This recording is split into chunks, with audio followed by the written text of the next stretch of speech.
शेरशाह और मुगल। मुगल लोग बोलते थे दाम। ये तांबे का सिक्का।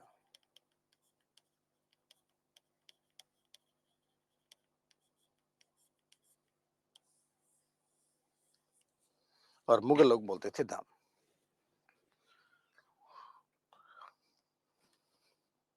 सो शेरशाह बांध बोलता था और मुगल दाम बोलता था।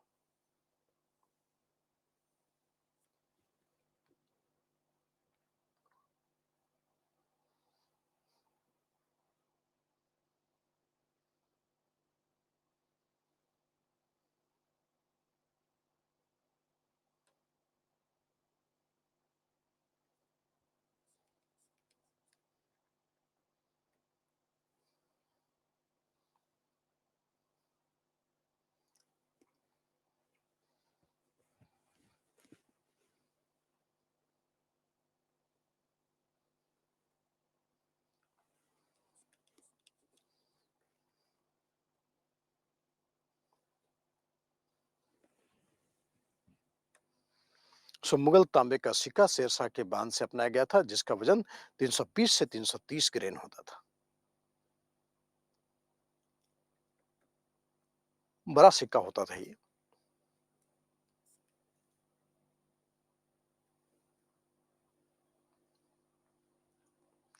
1/10 ग्राम का होता था, बहुत कम होता था वो, मिलीग्राम होता था वो। मुहर देखिए कितना खूबसूरत होता था अकबर का। मतलब ऐसी भी कोई खास खूबसूरती नहीं है, बट सोने का सिक्का था तो उसको हमने खूबसूरत बोल दिया। और ये शेरशाह का सिल्वर कॉइन है। ये शेरशाह का सिल्वर कॉइन है।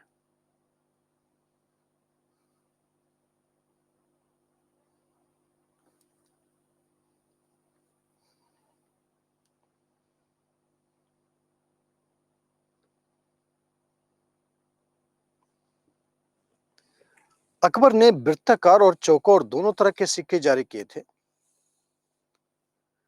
अकबर ने एक सिक्का जारी किया था, उसका नाम था इलाही। और जो इलाही होता था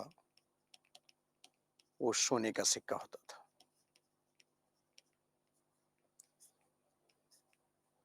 और इलाही जो है ना, वो सोने का सिक्का होता था।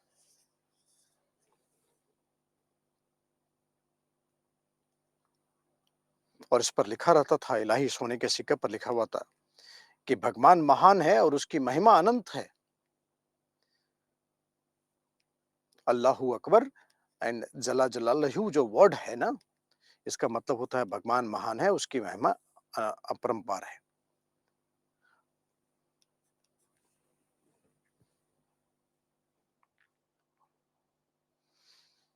अकबर का मतलब होता है महान। ठीक है। इलाही जो था सोने का सिक्का था। उसी तरह से जलाली सिक्के भी होते थे।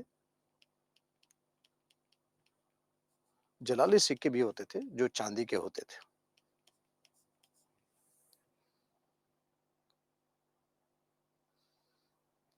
एक इलाही जो है वो 10 रुपये के बराबर होता था। 10 चांदी के सिक्के के बराबर एक सोने का सिक्का होता था। और इलाही सिक्का जो जारी किया गया था वो दीन इलाही के संदर्भ में जारी किया गया था। तो दीन इलाही के संदर्भ में इलाही सिक्का जारी किया गया था। उसके प्रचार के लिए उसे इलाही सिक्का कहा जाता था। दीन इलाही के प्रचार के लिए उसे इलाही सिक्का कहा जाता था। जलाली सिक्का। अकबर ने राम और सीता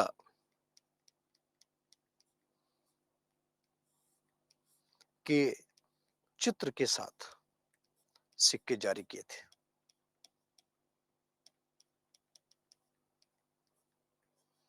एक तरफ राम और सीता की चित्र होती थी,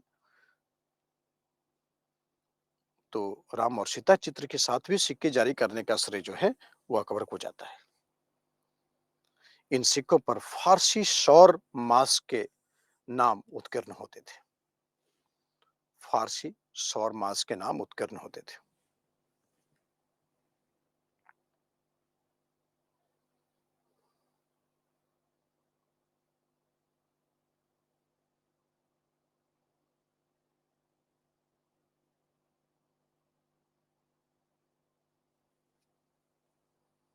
राम और सीता चित्र के साथ सिक्के जारी किए गए थे।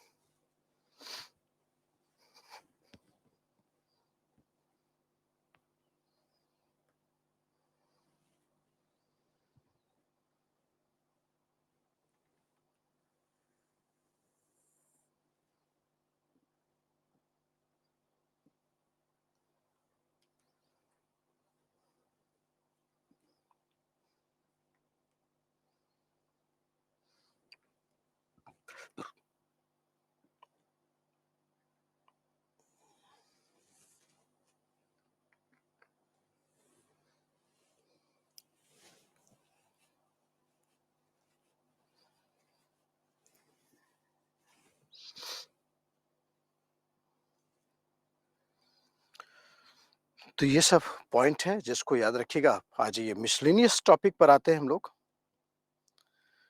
भारत में शास्त्रीय भाषाएं। राम और सीता अकबर ने जारी किए थे बच्चे। ये जो सिक्के हैं ये अकबर ने जारी किए थे, जिसमें राम और सीता की छवि अंकित होती थी।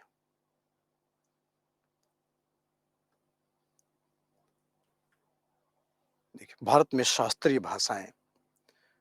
भारत में जो शास्त्रीय भाषाओं की संख्या है वो 6 है। सबसे पहले तमिल को शामिल किया गया था। संस्कृत, कन्नड़, तेलुगु, मलयालम और उड़िया, ये शास्त्रीय भाषाएं दिखाई पड़ती है सबसे ज्यादा।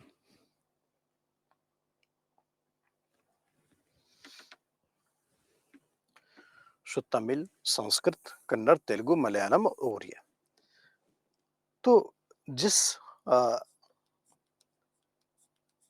भाषा को शास्त्रीय भाषा कहा जाता था, तो संस्कृति मंत्रालय जो है और जो शिक्षा विभाग है, वो इस भाषा के संवर्धन के लिए विशेष प्रयास करती है। और विश्वविद्यालय में किसी भी एक भाषा जो शास्त्रीय भाषा है, उसके लिए अलग विभाग स्थापित किया जाता है। प्रत्येक विश्वविद्यालय में एक अलग विभाग स्थापित किया जाएगा शास्त्रीय भाषा के प्रचार प्रसार के लिए। ये सुविधाएं दी जाती है। तो इस तरह से शास्त्रीय भाषा घोषित होने के काफी लाभ हैं।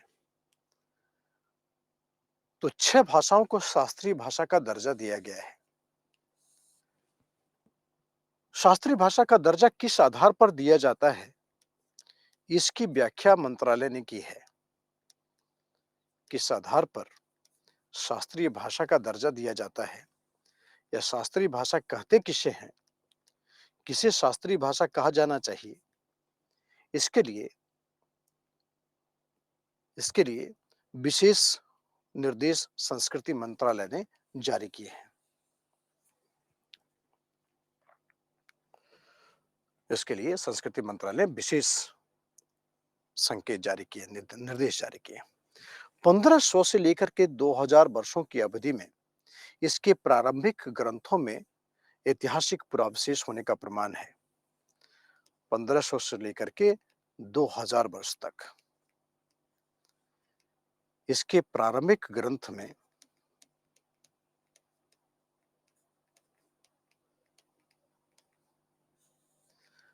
ऐतिहासिक पुरावशेष होने का अनुमान है। प्राचीन साहित्य ग्रंथों के समूह जिसे वक्ताओं के द्वारा एक मूल्यवान विरासत माना जाता है। जाहिर है कि भाषा जो है संस्कृति का वाहन होता है और भाषा के माध्यम से ही संस्कृति एक वंश से लेकर के दूसरे वंश तक जाती है।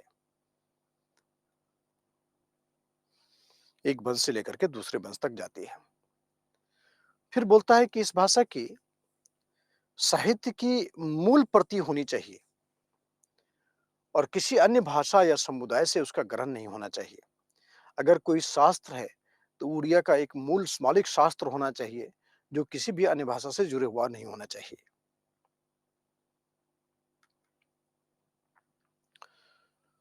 जो साहित्य है और शास्त्रीय भाषा है वो बिल्कुल अलग अलग है। कोई जरूरी नहीं हो कि उसमें निरंतरता हो। तो इस तरह से भाषा जो है वो उसको शास्त्रीय भाषा कहा जाता है। तो कम से कम 1500 से 2000 साल तक इसकी अवधि जो है वो पुरानी होनी चाहिए, उस भाषा के विकास की। उसके प्रारंभिक और मौलिक ग्रंथ होने चाहिए जो किसी अन्य भाषा से ना लिए गए हों और वैसे हालत में उसे शास्त्रीय भाषा माना जाता है। प्राचीन साहित्य ग्रंथों के समूह जिसे वक्ताओं की पीढ़ियों द्वारा एक मूल्यवान विरासत माना जाता है। शास्त्रीय भाषा और शास्त्रीय साहित्य आधुनिक रूप से अलग-अलग कारणों से दिखाई देता है।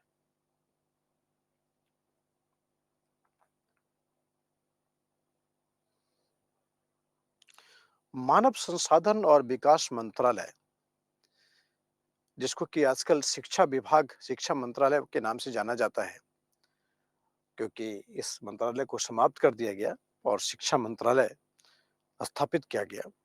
भारतीय शास्त्रीय भाषाओं में प्रतिष्ठित विद्वानों के लिए 2 प्रमुख वार्षिक अंतर्राष्ट्रीय पुरस्कार दिए गए हैं। ठीक है? जिसे भी शास्त्रीय भाषा का दर्जा दिया गया है, उसके विद्वानों के लिए 2 प्रमुख वार्षिक अंतर्राष्ट्रीय पुरस्कार प्रदान किए गए हैं। शास्त्रीय भाषाओं में अध्ययन के लिए उत्कृष्टता केंद्र स्थापित किया गया है। उत्कृष्टता केंद्र जो है स्थापित किया गया है और विश्वविद्यालय अनुदान आयोग से अनुरोध किया गया है कि वह कम से कम एक केंद्रीय विश्वविद्यालय में इस प्रकार घोषित शास्त्रीय भाषाओं के लिए एक पीठ का सृजन करे। तो कई लाभ हैं। पहला है कि 2 प्रमुख वार्षिक अंतर्राष्ट्रीय पुरस्कार की घोषणा की जाए। मतलब दुनिया के कहीं भी रहे, किसी देश में आप रहें, किसी देश के नागरिक हों, अगर इस भाषा के विकास में आपका बहुमूल्य योगदान है, तो उसके लिए 2 अंतर्राष्ट्रीय पुरस्कार दिए जाएँगे। ठीक है? और इस भाषा के संवर्धन के लिए जो शिक्षा मंत्रालय है, वो अलग से प्रबंध करेगी। इस भाषा के संवर्धन के लिए शिक्षा मंत्रालय जो है, अलग से प्रबंध करेगी। शिक्षा मंत्रालय अलग से प्रबंध करेगी।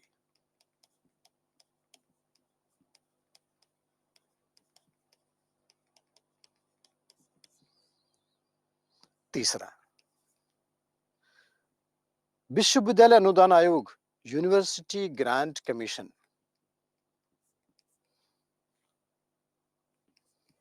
ये विश्वविद्यालय अनुदान आयोग। तो यूनिवर्सिटी ग्रांट कमीशन यूजीसी जो है ना,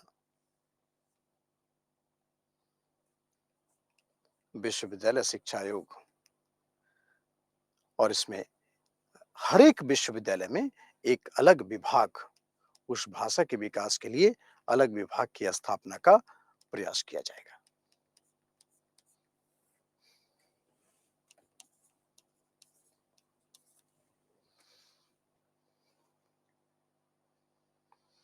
मानव संसाधन और विकास मंत्रालय द्वारा प्रदत्त लाभ क्या क्या है?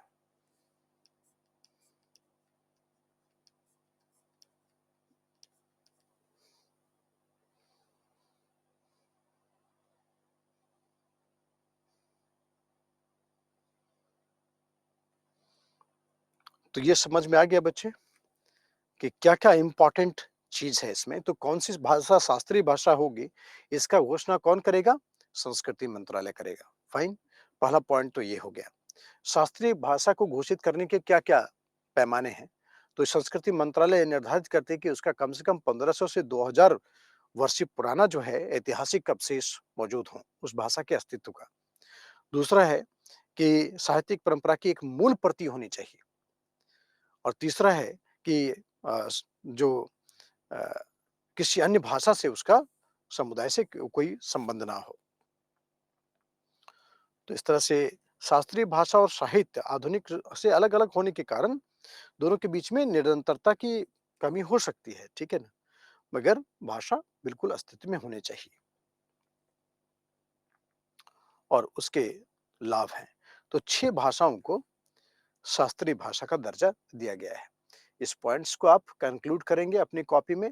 जरा शानदार नोट्स बनाइए, पीपीटी पर आधारित मत रहिए।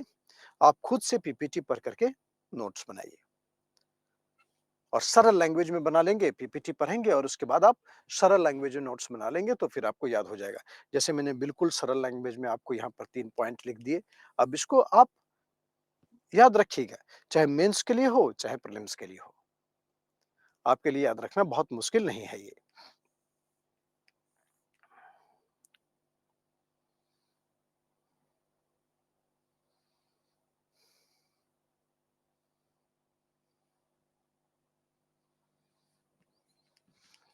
ठीक है ना बच्चे? तो विश्वविद्यालय विद्यालय अनुदान आयोग से अनुरोध किया गया है कि वह कम से कम केंद्रीय विश्वविद्यालय में इस प्रकार घोषित शास्त्रीय भाषाओं के लिए अलग से पीठ का व्यवस्था करें।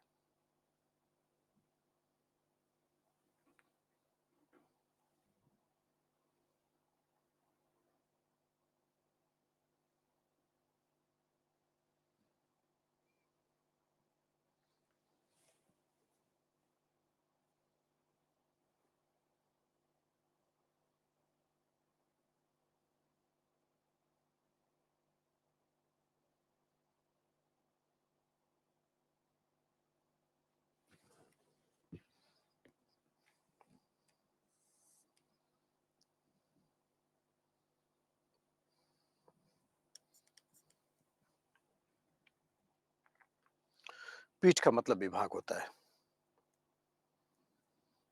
प्रमुख प्राचीन बंदरगाह। भारत का व्यापार कितना बृहद था, किस किस क्षेत्र में था आप जानते हैं। बहुत विशाल व्यापार का केंद्र में रहा था ये पूरी दुनिया के केंद्र में व्यापार और वाणिज्य के केंद्र में भारत था, क्योंकि भारत की कनेक्टिविटी लैंड रूट से भी सेंट्रल एशिया से थी और जल मार्ग से भी बहुत बृहद रूप से ये जुड़ा हुआ था। ये तो पाकिस्तान बनने के साथ ही हमारा ये वाला पोर्शन साफ अलग हो गया और जल मार्ग उतना महत्वपूर्ण नहीं था उस वक्त। तो इसीलिए आप देख लीजिए कि पाकिस्तान बनने के कितने भीषण नुकसान है हमारे। भारत का जो पूरा पहुंच था पूरी दुनिया तक, वो पूरी दुनिया तक वो पहुंच हो नहीं पाया और इसका परिणाम ये हुआ कि जो भारत है उसके व्यापार और वाणिज्य में काफी गंभीर हानि हुई थी। इसी सिलसिले में आपसे बताता हूं कि यह एक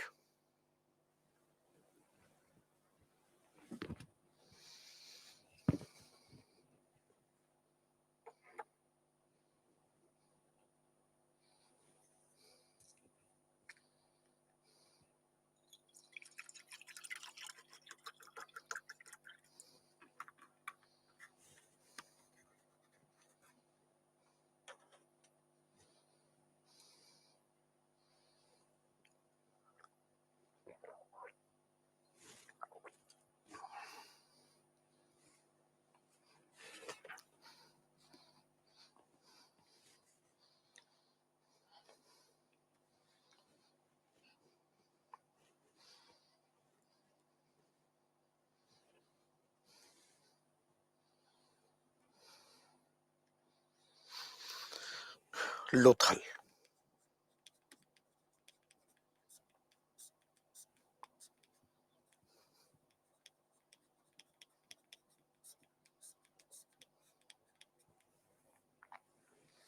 सिंधु घाटी सभ्यता में करीब 2500 ईस्वी पूर्व 2500 ईस्वी पूर्व इस लोथल का अस्तित्व में था और उस समय तत्कालीन जो विश्व की सभ्यताएं थी उसमें सबसे अधिक मेसोपोटामिया के साथ भारत का सबसे अधिक व्यापार होता था। सबसे अधिक व्यापार होता था इराक इराक के साथ सबसे अधिक व्यापार होता था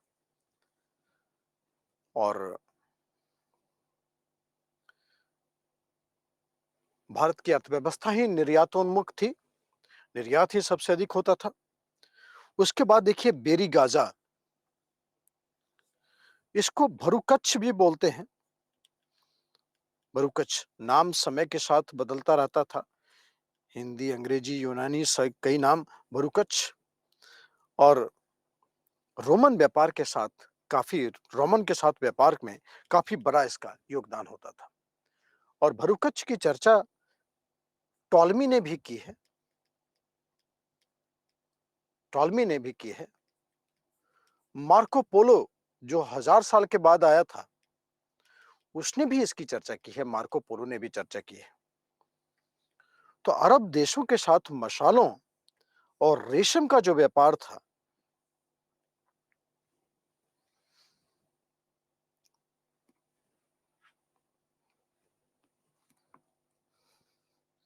जो रेशम का साथ व्यापार था,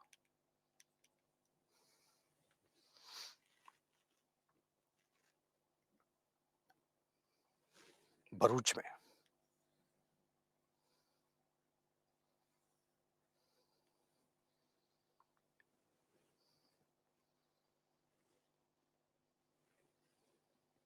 पश्चिमी क्षत्रपों के अधीन रोमन व्यापार तीसरी सदी ईस्वी के पूर्व के बाद थी।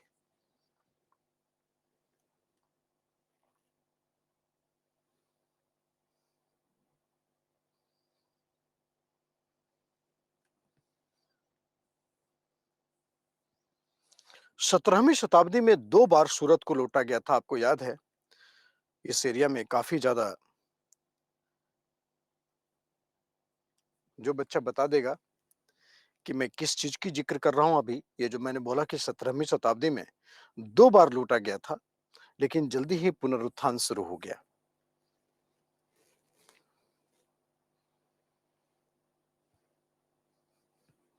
किस शहर की चर्चा मैं करना चाह रहा हूं? वाह, शाबाश! सूरत, श्रवण अंशुमान ने जवाब दिया। बहुत बहुत बधाई आप लोगों को। तो शिवाजी ने 2 बार सूरत पर हमला किया था जब पुरंदर की संधि फेल हो गई थी। तो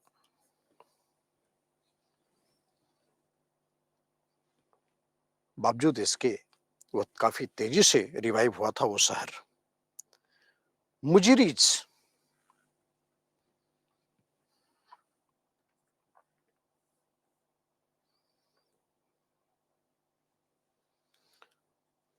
मुजिरीज और टोंडई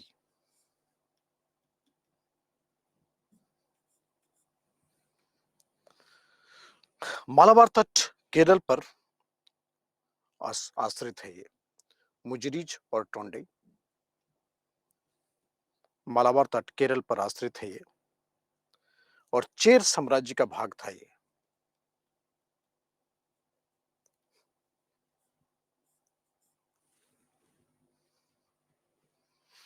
चेर साम्राज्य का भाग था, और ये संगम साहित्य में इसकी चर्चा काफी जोरों से है। संगम साहित्य में इसकी चर्चा काफी जोरों से है।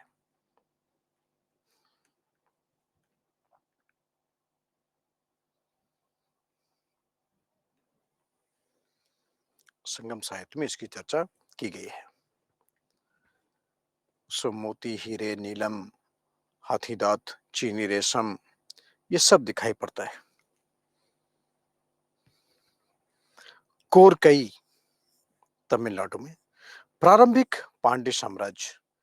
संगम साहित्य में मोती एवं मत्स्य पालन के प्रसिद्ध केंद्र का उल्लेख मिलता है।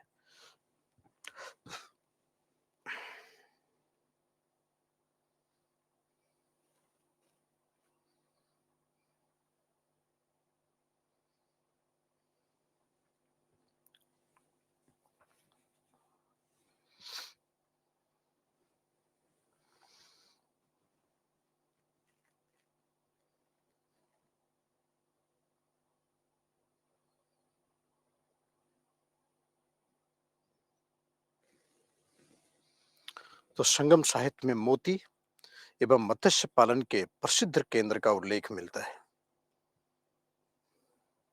कोरकई बोलते थे उसको, तमिलनाडु में जाना जाता है। यह प्रारंभिक पांड्य साम्राज्य है। पोडुके, अरिकामेडु,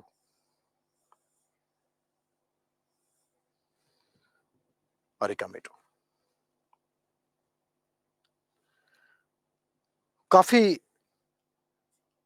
प्रसिद्ध बंदरगाह था, और अभी जिसको आप लोग पुडुचेरी बोलते हैं, वर्तमान में अरिकामेडु है ये। उसमें अरिकामेडु था, वर्तमान में इसको पुडुचेरी बोलते हैं। तो उसी के पास बिल्कुल था ये। रोम के साथ व्यापार के लिए काफी प्रसिद्ध क्षेत्र। और यहाँ पर आप देखेंगे कि रोम की बस्तियाँ पाई गई हैं, रोमन बस्तियाँ पाई गई हैं। भारत में कई जगह रोमन बस्तियाँ पाई गई हैं और जो नीरो हैं, नीरो जो रोम का बहुत ही मशहूर शासक था, जिसके बारे में बोला जाता था कि रोम जल रहा है और वो नीरो बंसी बजा रहा है, इतना निकम्मा आदमी था ये। उसके सिक्के भी जारी किए थे, उसके सिक्के भी हमें दक्षिण भारत से मिलते हैं। जो महान यूनानी शासक था अगस्टस, उसके मूर्ति भी हमें संगम राज्यों से मिलते हैं। तो इतना ज़्यादा जो है वहाँ पर आप देख पाएँगे कि रोमन प्रभाव अधिक था। बारबेरिकम, बारबेरिकम की पहचान या तो ग्वादर बंदरगाह से की जाती है या फिर कराची से की जाती है। इसकी पहचान या तो ग्वादर था या कराची था। काफ़ी मशहूर ग्वादर बंदरगाह आप जानते हैं ना कि इसे चीन ने विकसित किया है और चीन उसके माध्यम से अरब सागर में अपना प्रेजेंस बनाना चाहता है। भारत के ऊपर जो उसका घेरने की नीति थी, जिसको स्ट्रिंग ऑफ पर्ल्स कहा जाता है, उसमें ये ग्वादर बंदरगाह एक महत्वपूर्ण सिलसिला है। यानी कि भारत ने भी ईरान का चबार पोर्ट ले लिया है और ईरान का चबार पोर्ट जो है, इसी सिलसिले में देखते हैं।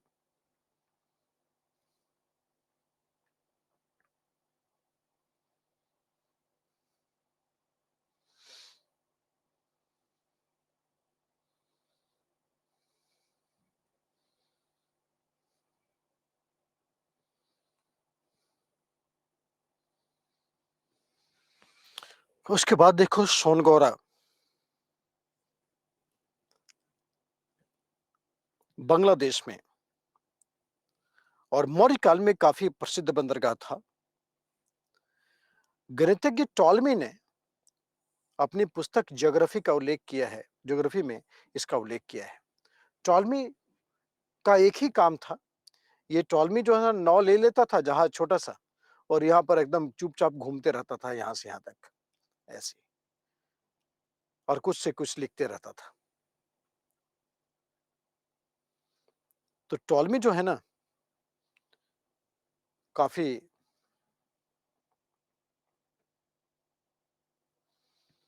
मशहूर भूगोलवेत्ता था, गणितज्ञ था। तो सोनगौरा इम्पोर्टेंट पोर्ट है एक। मछलीपट्टनम और मछलीपट्टनम आंध्र प्रदेश में। तो आंध्र प्रदेश में जो मछलीपट्टनम या मछलीपट्टनम है, यह कलमकारी पेंटिंग के कारण काफी मशहूर हुआ था और यहां से सूती वस्त्र का निर्यात किया जाता था। सातवाहन काल में यह काफी प्रसिद्ध पोर्ट था और यहां पर सूती वस्त्र का निर्यात किया जाता था, जिसका इस्तेमाल पूरा यूरोप करता था। ये जो कलमकारी है, इसका इस्तेमाल जो है पूरा यूरोप किया करता था। तो यह सूती वस्त्र का निर्यात करता था और यूनानियों के द्वारा काफी ज्यादा डिमांड में था यह वस्त्र।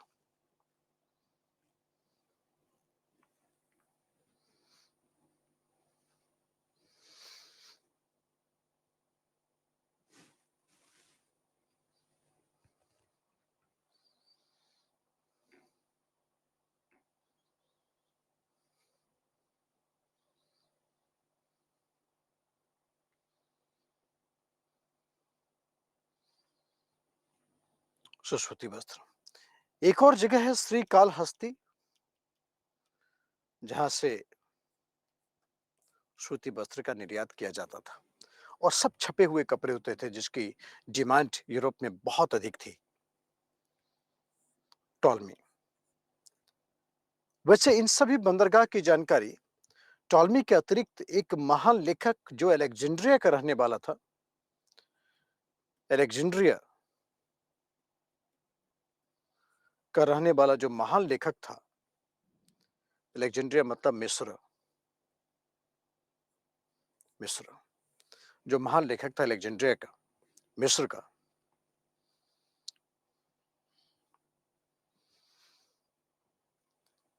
पेरिप्लस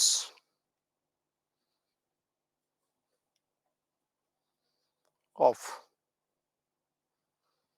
एरिथेरियन सी, लाल सागर की समुद्री यात्रा।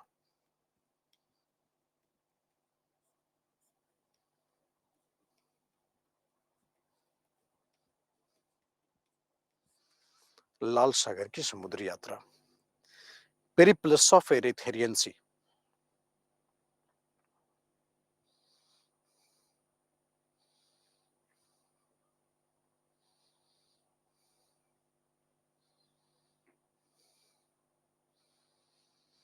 लाल सागर की समुद्री यात्रा।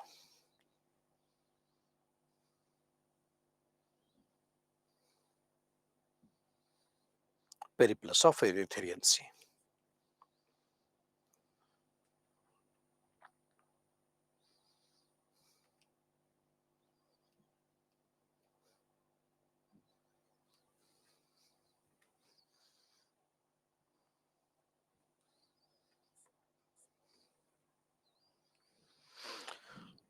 पलूर, ये उड़ीसा का है। कलिंग राजवंश के समय पलूर, दूसरी शताब्दी ईस्वी में कलिंग राजवंश के समय, और दक्षिण पूर्व एशिया और चीन की समुद्री यात्रा स्थल यहाँ पर काफी ज्यादा दिखाई पड़ता है। टॉलमी और ज्वांग ने क्रम से इसकी व्याख्या की है। ज्वांग समझते हैं कौन है?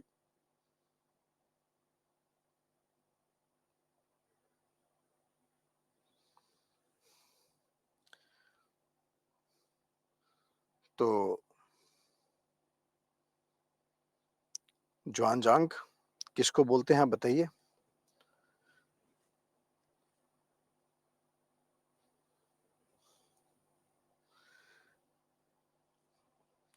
लेखक का नाम तो अज्ञात है ना, लेखक का नाम नहीं है इसमें। सब चीज लिखा हुआ तो वो अपना नाम ही लिखना भूल गया। वेनसांग को बोला जाता था ज्वांग, शाबाश। तो टॉलमी और ज्वांग ने इसकी चर्चा की है। पालूर एक बंदरगाह था उड़ीसा में। तो ये सब प्राचीन भारत में काफी प्रसिद्ध बंदरगाह रहे थे। मोर और लेस जानते हो कि अभी तक जो बंदरगाह भारत में काफी ज्यादा चल रहे हैं, वो वहीं पर लगभग इसी के आसपास केंद्रित हैं, इसी के आसपास केंद्रित है। मतलब भूगोल और इतिहास की निरंतरता जो है ना, वो लगातार बरकरार रही है। जो इस बार क्वेश्चन आया था कि प्राचीन भारत में जो भूगोल है उसने इतिहास को काफी प्रभावित किया है, तो चर्चा ये भी हो सकती है इसके साथ साथ। हालांकि बहुत छोटा क्वेश्चन था, 150 मार्क्स का ही क्वेश्चन था।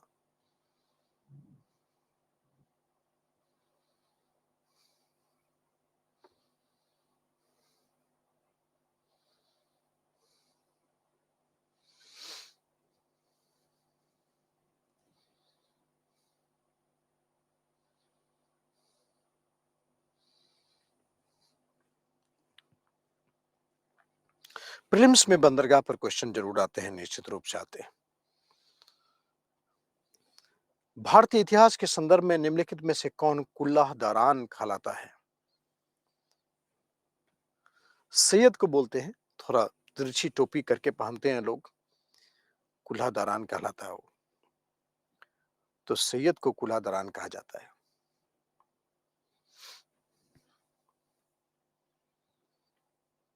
फनम सिक्के थे। अब जरा जल्दी से बता दीजिए कि किसके शासनकाल में ये सिक्के जारी किए जाते थे?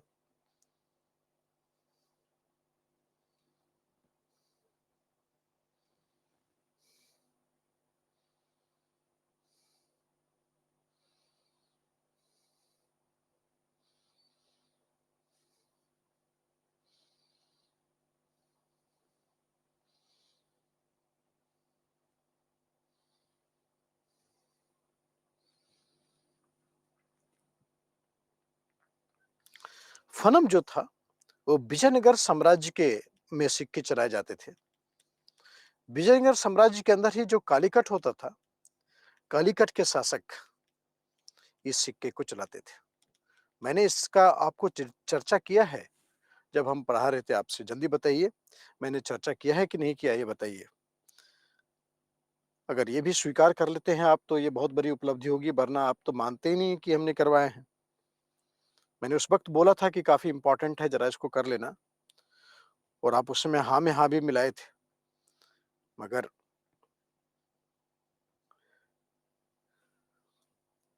जब भी कुछ ऐसी बात होती है जिसमें आप लोगों के पास जवाब नहीं होता, आप लोगों की एकता बहुत ज़बरदस्त हो जाती है बिल्कुल, और हम सब एक हैं और एक सुर में बोलेंगे कि नहीं सर नहीं हुए थे, नहीं पढ़ाए थे।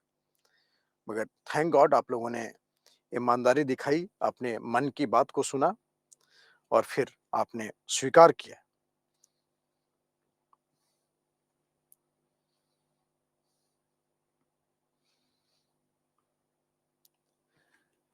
हल्बी हो कुई, ये पद किससे संबंधित है? ये जनजातीय भाषाओं से संबंधित है।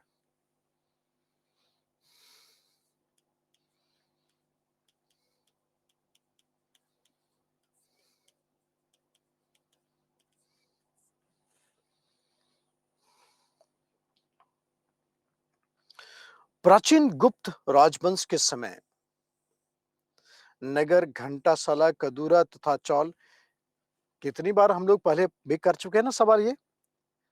कितनी बार कर चुके हैं और आप एकदम साँस नहीं रोकते थे। अच्छा बताओ तो देव मातृका क्या होता था बच्चे? अब ज़रा जल्दी-जल्दी जवाब देना, ज़्यादा टाइम नहीं मत लेना। देव मातृका क्या होता था?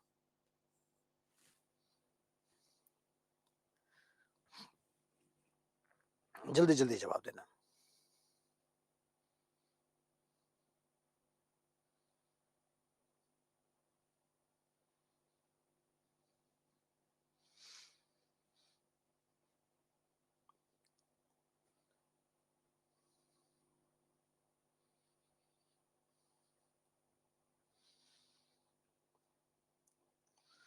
देव मातृका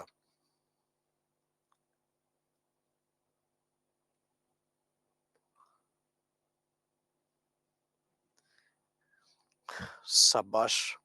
ऋषिका का जवाब आया, बहुत अच्छा था। राहुल ने बोला है भूमि उपजाऊ, वो भी बहुत अच्छा जवाब है।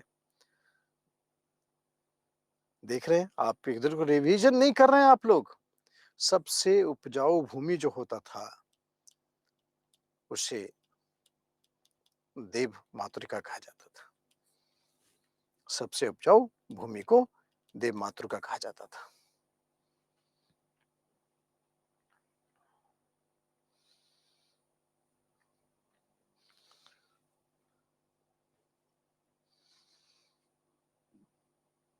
अच्छा चलिए, एक और मौका निवर्तन क्या होता था? निवर्तन।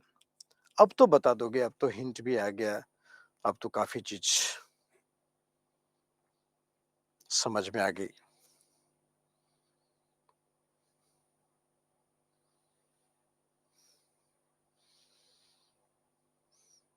देवेंद्र ने जवाब दिया है कि निवर्तन जो था वो भूमि की माप और उसके आधार पर राजस्व का निर्धारण निवर्तन कहलाता था।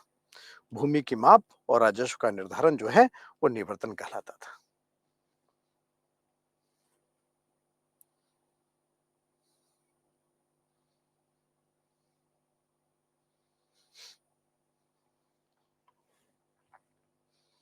अच्छा बताओ, अनिर्वासित क्या होता था?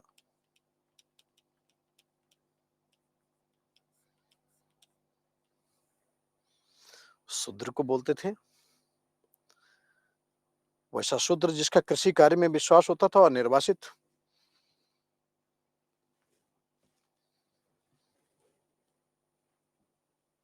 शूद्र कहलाता था।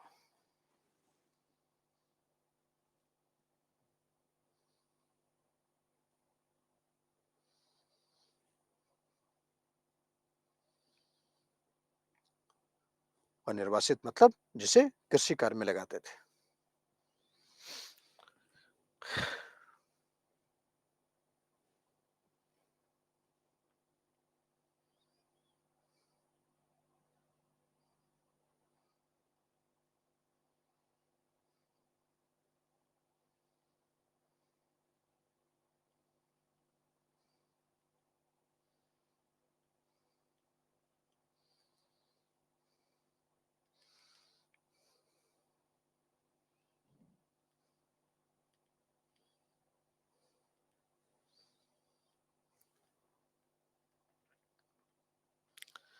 तो कुछ प्रश्न हैं, उसको देखने के बाद हम लोग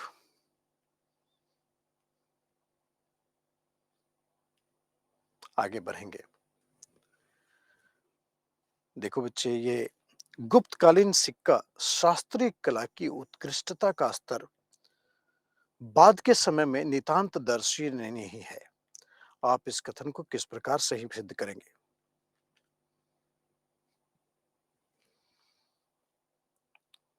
बाद के समय में नितांत दर्शनीय नहीं है। आप इस कथन को कैसे साबित करेंगे? तो गुप्त काल, पहली चीज तो आप बताएंगे कि गुप्त काल एक क्लासिकल एक क्लासिकी युग है और यहाँ पर कई प्रकार के विकासवादी चरण को देखते हैं, जिसमें सिक्कों का जो प्रयोग था वो काफी महत्वपूर्ण माना जाता है। सिक्के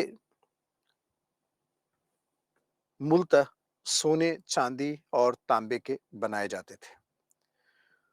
गुप्त काल में, जब तक मौर्य काल के साथ, उसके बाद मुख्य भाग में आ जाएंगे कि गुप्त काल का जो मुख्यतः व्यापार था वो मध्य रोम के साथ था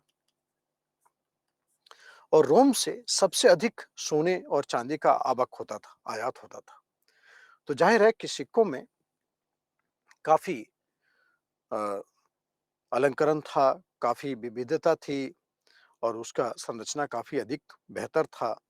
तो आप उसमें उदाहरण देंगे कि कैसे समुद्रगुप्त के सिक्के को हम लोग देखते हैं, बीना बजाते हुए धनुर्धारी, अश्वमेघ, रानी प्रकार, कई प्रकार के हम लोग सोने, चांदी और तांबे के सिक्के देखते हैं।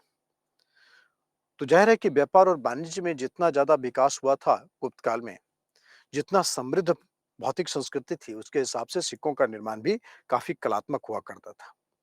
गुप्त सिक्के में लक्ष्मी के पद्मासन मुद्रा में प्रस्तुतिकरण को देखते हैं और खासकर शासक की गतिविधियों को स्वीकार करते हुए या फिर अन्य गतिविधियों को निर्धारित करते हुए।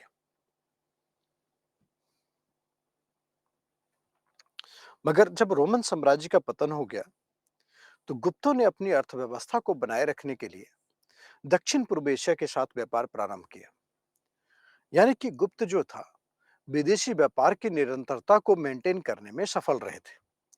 मगर दक्षिण पूर्व एशिया से सोने और चांदी का आवक नहीं होता था, इसलिए काफी अशुद्ध सोने के सिक्के जारी किए जाते थे। काफी अशुद्ध सोने के सिक्के जारी किए जाते थे। ठीक है, तो सोना, चांदी, तांबा और मिश्र धातु का प्रयोग, तो इसमें काफी ज्यादा अशुद्ध सोने के सिक्के जारी किए जाते थे। सोने की मात्रा में काफी गिरावट थी, इसलिए कलात्मकता का भी आप अभाव देखते हैं। और उत्तर गुप्त काल में हम क्या देखते हैं कि तांबे के सिक्के भी लगभग समाप्त हो गए थे। इस तरह से व्यापार जो है वो जो दिशा बदली, उसने सिक्कों पर काफी बड़ा प्रभाव डाला था। ऐसे पॉइंट्स आप याद रखिएगा तो इसको आप इजीली आंसर कर पाएंगे। व्यापार और वाणिज्य से जोड़ने का उसको प्रयास करिएगा।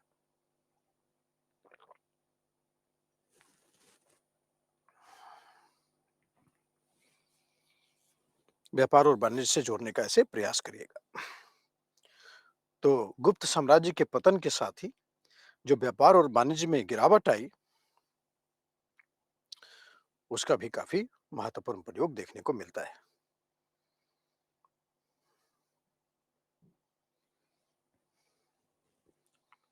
तो इसे आंसर करिएगा आप। भारत में बौद्ध धर्म के इतिहास में पाल काल अति महत्वपूर्ण है। ये क्वेश्चन भी 2020 का है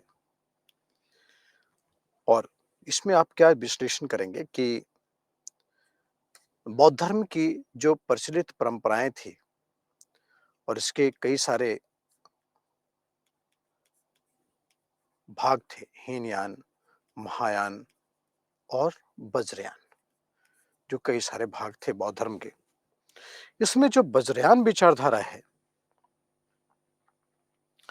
वो अत्यंत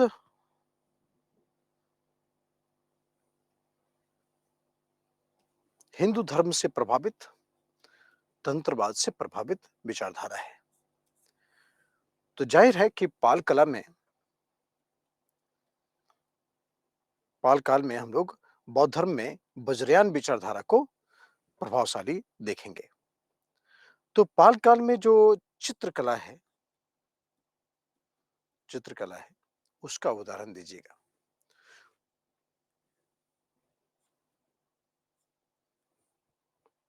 चित्रकला में जब आप उदाहरण देंगे, तो उसमें बताइएगा कि जातक कहानियों पर आधारित चित्र बनाए जाते थे, एकल चित्र बनाए जाते थे पाल काल में, और उसका जो पृष्ठभूमि होता था वो लाल होता था।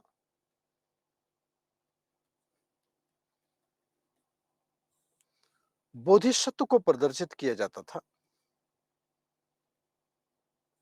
बोधिसत्व को प्रदर्शित किया जाता था। और वेलम पेपर जो चर्म पत्र होता है या तार पत्र, उस पर इसे बनाया जाता था चित्रकला पर। तो जातक, एकल, पृष्ठभूमि, लाल, ये सब, या फिर जो ताम्रपत्र होता था, उस पर उसे बनाया जाता था चित्रकला में। उसके बाद आप विवरण देंगे कि स्थापत्य कला में क्या योगदान था। तो ओदांतपुरी महाविहार,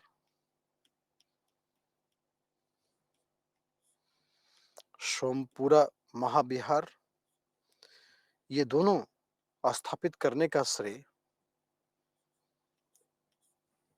पाल को जाता है। उसके बाद आप बताएंगे कि विक्रमशिला विश्वविद्यालय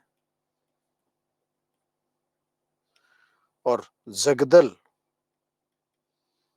विश्वविद्यालय, ये सब भी पाल काल में स्थापित हुए, जो महायान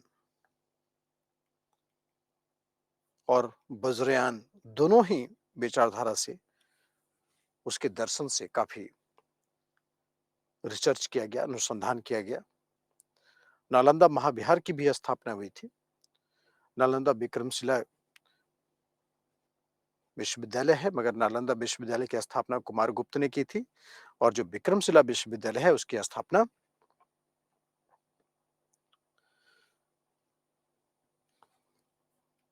धर्मपाल ने करवाई थी। तो इस प्रकार पाल का बौद्ध धर्म के विकास, उसके दर्शन के विस्तार में काफी बड़ा योगदान रहा था।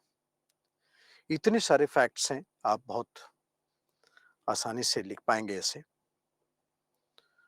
पाल चित्रकला काफी मशहूर है, जिसकी चर्चा हम लोगों ने देखी थी, शायद आपको याद होगा।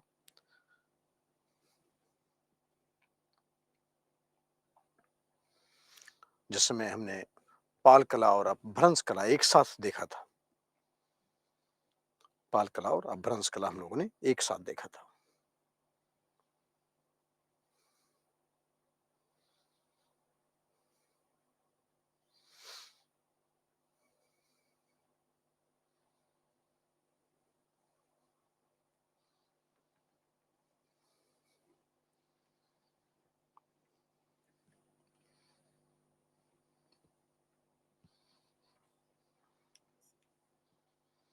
दक्षिण पूर्व एशिया में भी इसका विस्तार हुआ था, तिब्बत में भी इसका प्रसार हुआ।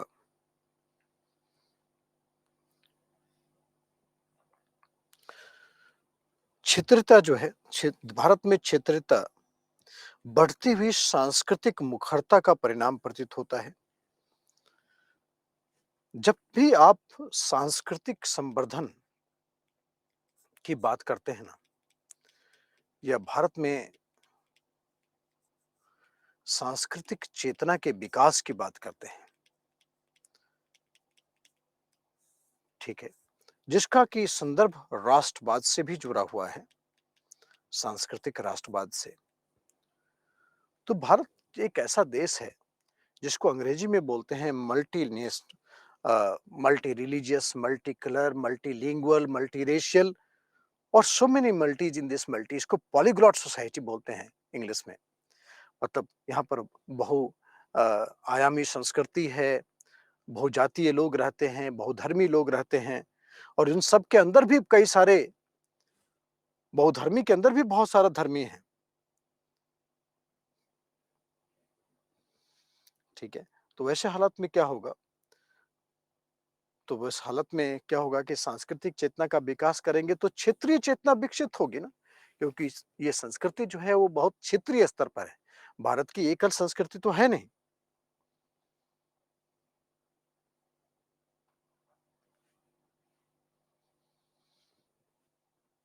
तो इसीलिए जो सांस्कृतिक मुखरता अधिक होगी उसके चलते भारत में क्षेत्रवाद का भी विकास होगा। Regionalism in India appears to be consequence of rising cultural assertiveness। ठीक है, इसी को तो क्षेत्रवाद, देखो बच्चे, एक होता है अल्पसंख्यक चेतना।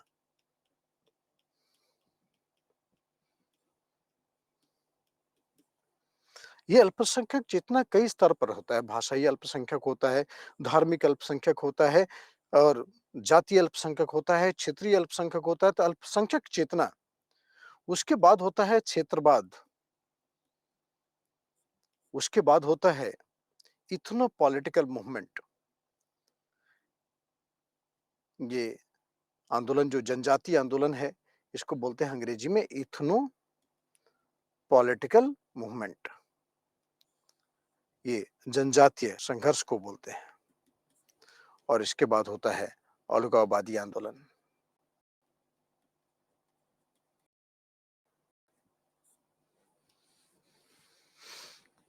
अलगाववादी आंदोलन,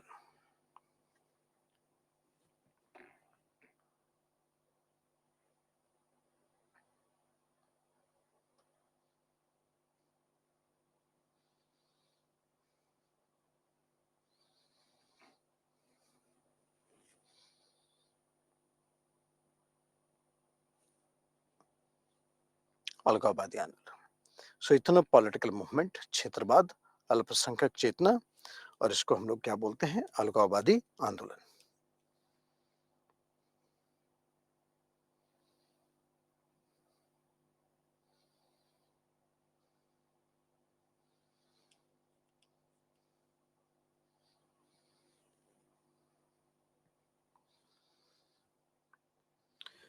प्रश्न, भारतीय कला विरासत का संरक्षण वर्तमान समय की आवश्यकता है। चर्चा कीजिए। काफी शानदार क्वेश्चन था ये।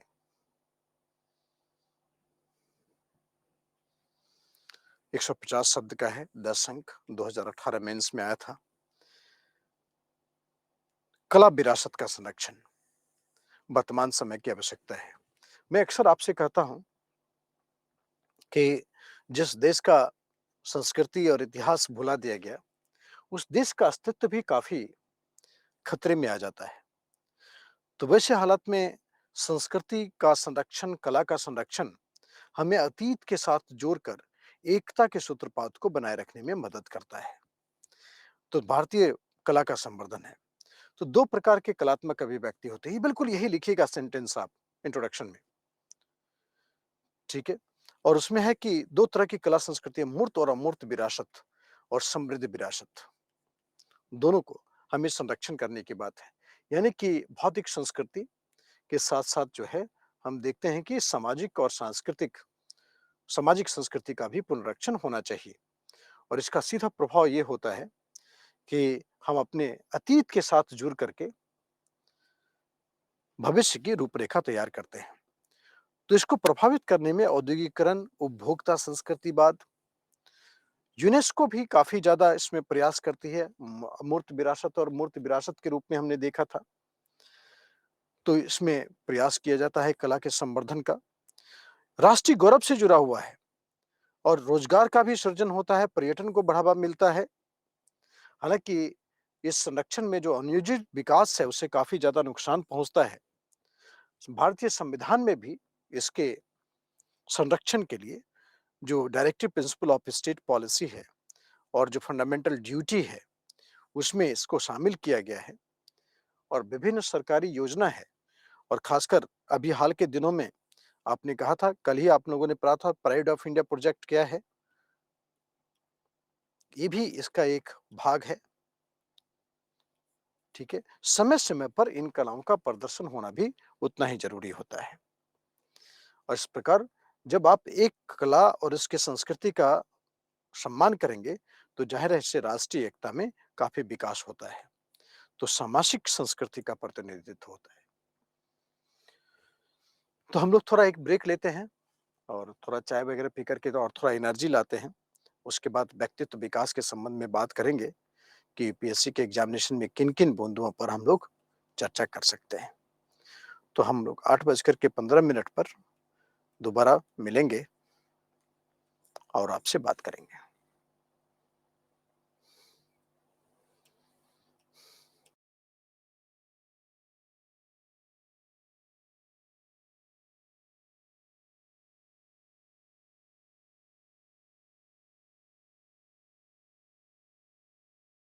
ओके,